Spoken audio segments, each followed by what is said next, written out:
I think that Sean Payton has an intense personal dislike for Russell Wilson. And here's why I say that. Sean Payton, who is clearly one of the very best coaches on the planet Earth, I mean, like, he's in my top 5, is well aware of how detrimental it is to cuss out your quarterback on national television in front of the entire team, in front of the entire world.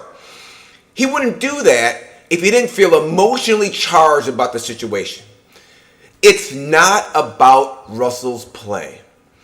On 2 occasions, Drew Brees threw 4 interceptions in the game. Sean Payton, not once did he approach Drew with the same intensity they approached Russell, okay? Screaming, yelling, cussing at Russell Wilson on the sideline in front of the whole team and the whole world. The reason Sean did that, which is so out of character, is because his emotions took over. The amygdala fired up, the cortex slowed down, and his goal was not to coach, but to punish, to diminish, to attack, to assign blame to Russell Wilson for what was happening on the field. Even though he knows in his heart that Denver's defense is 29th in the league against the score. They're 30th in the league against the pass. They are the 2nd worst defense on planet Earth. Yet, they're still alive for a playoff berth. You cannot blame the offense when the defense is that bad. You can't blame Russ. Does Russ make mistakes? Yes. Does he throw interceptions? Of course he does. Does he take bad sacks on occasion? He absolutely does. But statistically, he's about average for the league, between 13 and 18, statistically for quarterback rating, all right? Sean Payton's benching of Russell is because he doesn't like him personally. I would have more respect for Sean Payton if he just came to the microphone and said, Russell Wilson is not going to be our quarterback of the future. We're going to go in a different direction. So rather than risk getting him injured, we're going to bench him, okay? So avoid having to make the big payment and get focused on next year, all right? But he doesn't do that. He says he wants to create a spark on offense. Give me a break.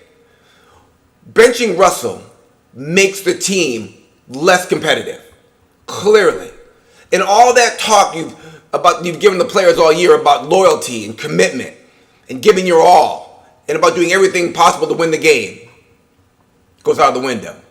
Because this move with Russell Wilson is not about making the team better. For Sean Payton not be able to suppress his emotional feelings about the quarterback and do what's best for the team is surprising.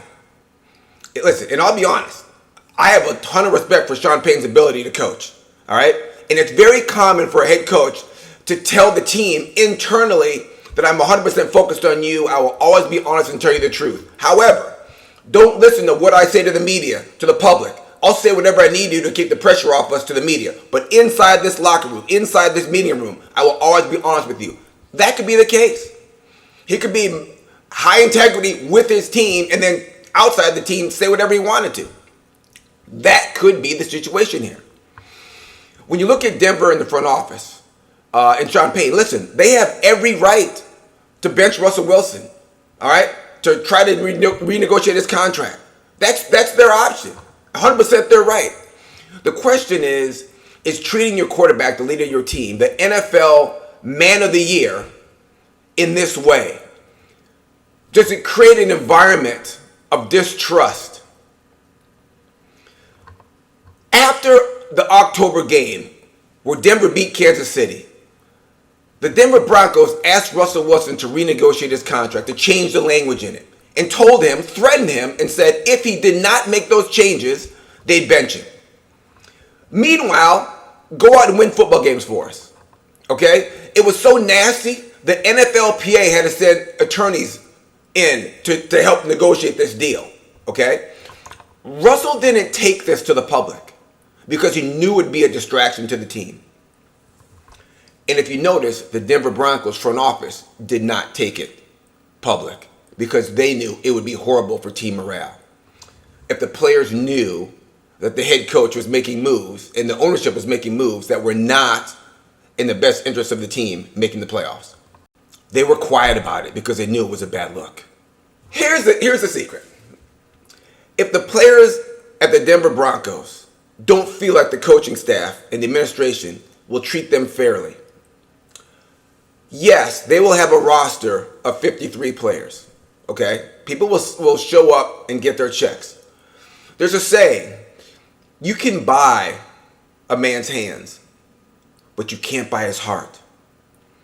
And the Denver Broncos, if they're not careful with the way they're treating their quarterback, the way they treat their players, they could have a roster of 53 guys that are collecting checks. They buy their hands, but their hearts aren't into it. And they'll be subpar for the next 20 years. Be careful, Denver. This is an inflection point. The way you treat Russell Wilson is the way you treat everybody. Like and follow for more Football IQ.